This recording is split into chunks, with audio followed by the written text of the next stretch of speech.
I'm talking to Kevin Harrison.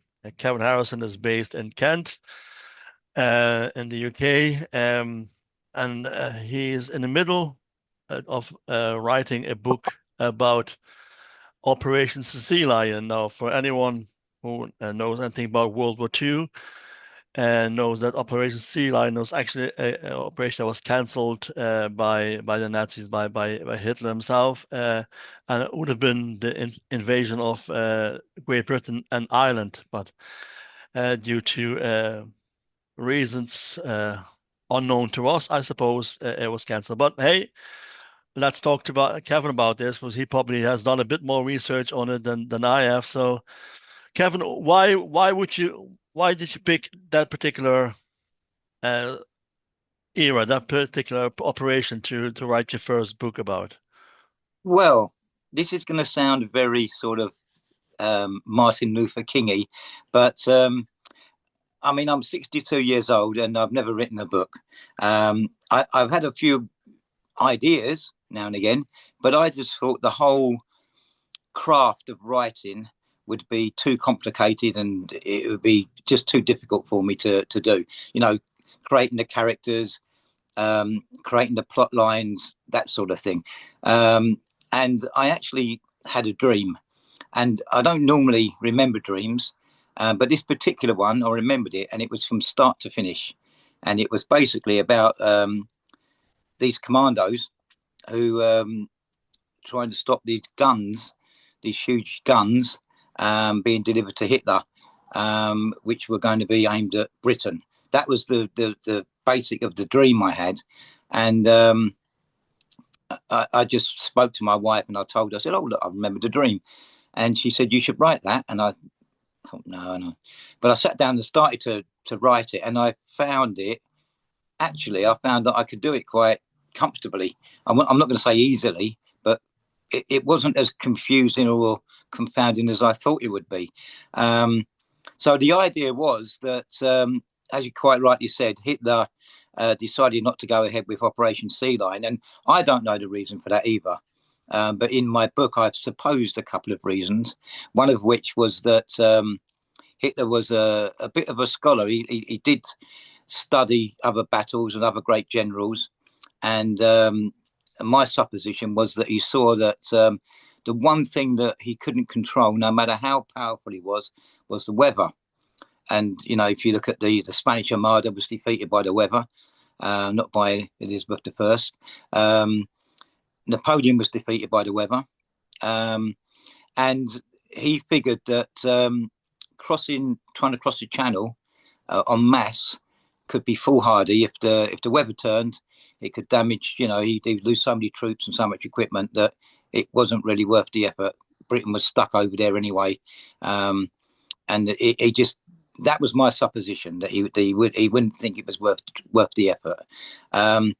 However, my book's set in 1944, and the difference is that one of the major arms manufacturers, Krupps, had built massive railway guns. The most famous ones were called Gustav and Dora, and they were used mostly in the Eastern Front. And they were massive, massive guns. It took, I think it was 25 or 2,500 men to operate one gun. The problem with them was that they weren't that accurate, and the barrels had to keep being changed and stuff like that. They made a smaller version, which was used. They put three along the English Channel. They were called the K5, and they used two at Anzio. And these guns were very successful at Anzio. And the reason for it was because in order to hide the guns, they had the bright idea of sticking them in a railway tunnel. So they would roll them out, fire them, and then roll them back in the tunnel. So the Allies couldn't find the guns. This made it a lot easier because they didn't have to keep resetting the guns up and taking them down and this and that. It was just Yeah. roll them, fire, roll them back again. And they caused enormous damage on the beaches at Anzio. So in my story, Krupp has designed a bigger gun with more range, and more accuracy. And Hitler decides that if he can put 3 or 4 of these along the English Channel that can reach England, he could actually disrupt the D-Day landings before they leave Britain. So he could blow up the airfields. He could blow up the sites where the landing ships were and the landing craft and stuff like that. So he could actually defeat the invasion before it left the shore. So he kind of said that this is my Operation Sealion. It's come back again.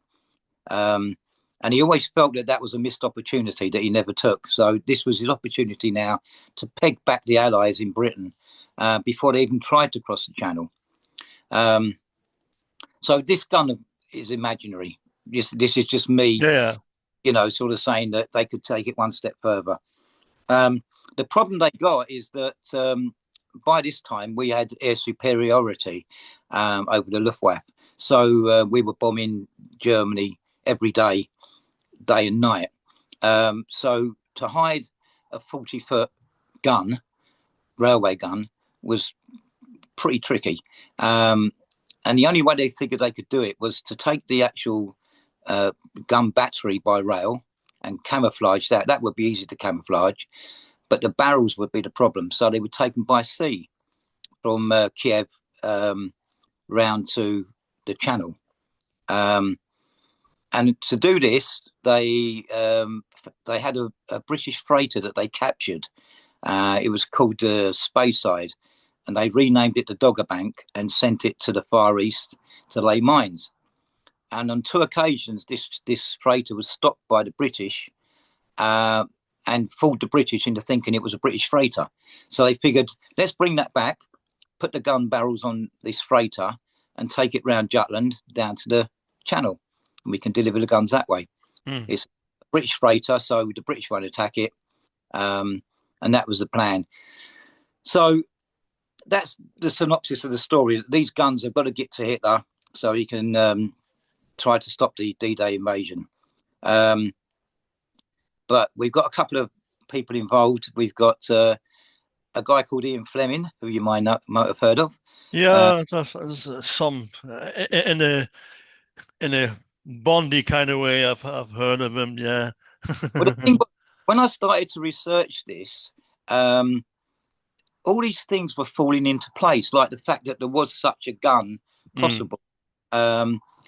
Ian Fleming worked in the naval intelligence, and he was involved with mincemeat Yeah. and other things. He created 30 AU Commando. So he was a good person for me to use as my kind of hero, I suppose. I suppose my like James Bond in a way. And he was tasked by Churchill to figure out if these guns were real, if they could be stopped. And to do that, he created another commando unit, which we've called the Allied Commando Expeditionary. Sorry, the Allied Commando Expedition Scandinavia, which is ACES. So it kind of got the nickname Churchill's ACES. And as you know, Churchill was one of the key instigators of the commandos in the first place. So the first thing they're going to try and do is stop the manufacture of the guns. Now, at that time, most of the steel that was being used in Germany was from Sweden, who were neutral. So we couldn't bomb the steel mills to stop the flow of steel. So we decided to send these unit of commandos to blow up one of the steel mills without causing any casualties to civilians. So our commandos go out there and do their job. And on the way back, as they're actually doing this, an E-boat sinks their ship, so they can't get back to England. But they managed to capture the E-boat. So now we've got our British troops on a German E-boat in the Baltic, trying to make their way back to England. And on their way back, they just happened to coincide with the freighter that's carrying the gun barrels. So that's how they come into contact with that. It sounds very convoluted, and it probably is. But but those were the plans though, with the secrets, or with the, I forget the English first, but in US that the ASOE, and although so they all they had all these very convoluted plans, and some of them really worked. And when you talk about big guns, there were very advanced plans for to build a V3, Yeah. which was basically a big gun shooting rockets across the channel and across. Even they even reckon that if they would have been successful, they could have even fired them as far as the US. So it's not that far-fetched, Hmm. really. So yeah, and so that sounds. And what is the title of your book? Well, the title originally was going to be called Sealion Returns because it wasn't actually Operation Sea Lion we're talking about. It was the return of Operation Yeah, Sea yeah, Lion. There was a few people criticised that in the they didn't quite understand and they said, "Oh, it sounds too much like Operation Sea Lion." So I thought maybe I'll just keep it as Operation Sea Lion. But I'm still playing about with the title, and this is where the problem lies. Um, when I said to you right at the beginning that I thought I wouldn't be able to write a book, I thought that would be the difficult part. yeah, Um, and listen, if you read the book, you might agree with me that I couldn't write a book, but I think it's actually pretty good. I've compared it to some others of its genre, and I think, well, yes, it's not far off. I'm not saying it's perfect, but it's not far off. But the difficult part is to get it published because I never realised how hard it would be. I thought, a publisher might look at it and might say, well, no, it's not what we're looking for, or it's badly written, or whatever. But you can't even get a publisher to read it. Um, and that's the glass ceiling at the moment. That it shocked me that there must be so many authors out there that write really good stuff that nobody's seeing, and that's yeah. criminal. I got one response from a literary agent. I think it was about 4 months after I sent it, and she said that she'd read the first chapter or so, um, and it wasn't what they were looking for because they were looking for more romantic history type things, and so it was the wrong genre. Um, and that was my feedback. And she said, "Oh, we get 600 books a week sent to us, so we can't read the whole thing, and you're judged on your opening chapter, if that." Um, and as I say, I mean, I don't know. Honestly, I don't know if I can write or not. Um, but you can't find anyone who would tell you. Um, Have that's you really cons have you considered self-publishing? well. This is where I'm at now because what I've done, I have spoken to one or two printing companies. Um, so what I've done is I've started a GoFundMe page to try and raise some capital, if you like, to print a few books. I know I can go to Amazon. I mean, that's an easy route. But the problem with going to Amazon is nobody knows you're there. You still need to market it and promote it. Yeah, Uh, so I but figured, but that's going it, to be the same with physical, even with a publisher, it still needs to be advertised or marketed. well, Um, what I so figured, if I printed maybe 200 books, like paperback books, I could go to things like veterans breakfasts, military yeah, fairs. yeah, That there are a few bookshops I could go to and say, look, stick my book there. So I could start to get some momentum, which would allow me to kind of promote the book a little bit more and direct people to Amazon. But I think without actually having a physical copy, that would be hard to do because I'd be just saying to people, "Oh, go to Amazon and buy my book." They haven't even seen it. And I would be a bit reluctant to buy books that way. I'd like to go to a book stand and thumb my way through the book and think, "Oh yeah, I like this," and buy it. So, and I know not everyone's the same, but I just figured that I needed something physical to take round and show people as well. So that was my theory, if you like. no, maybe that's of course, in general, people. There has been a time where, with the whole Kindle and what's the other thing as well, the Kobo. There has been a time when that's what suddenly became very popular. The online books, and then you have the tablets. But that's uh, that phase has gone again. So people are looking back and look for physical books. Same way as with music, people are Vinyl. going back Yeah. to vinyls.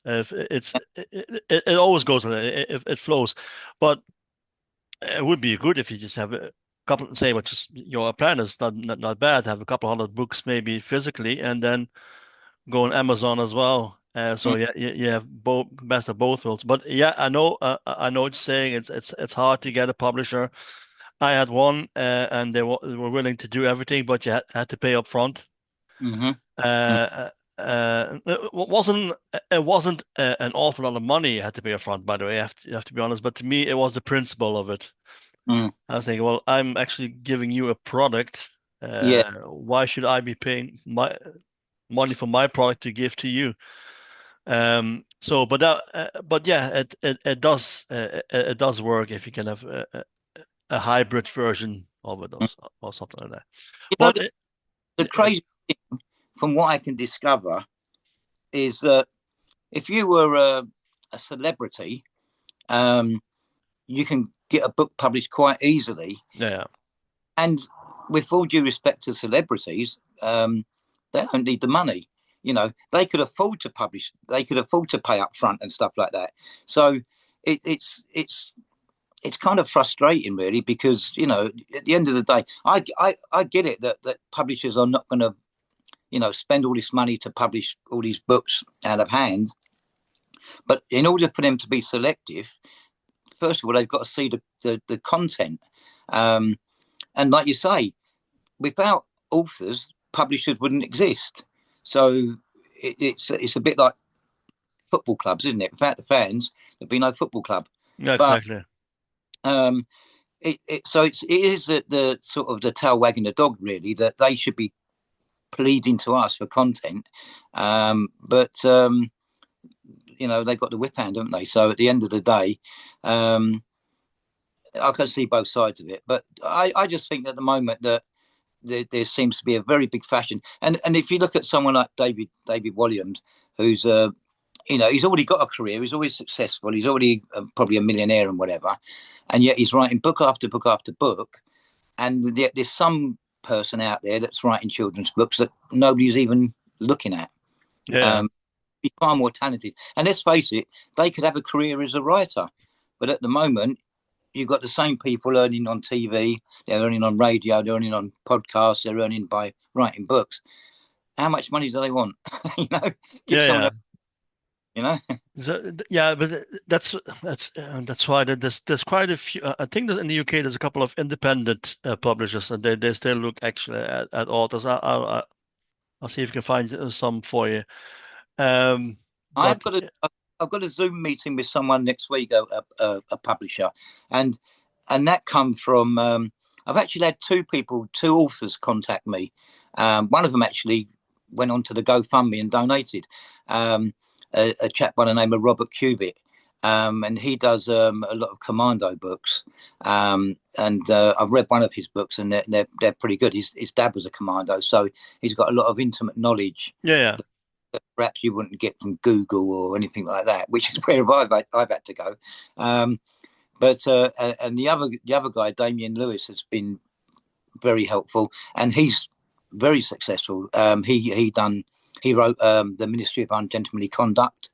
You might have saw that movie, and Band of Brothers, and he does a whole range of SAS books as well.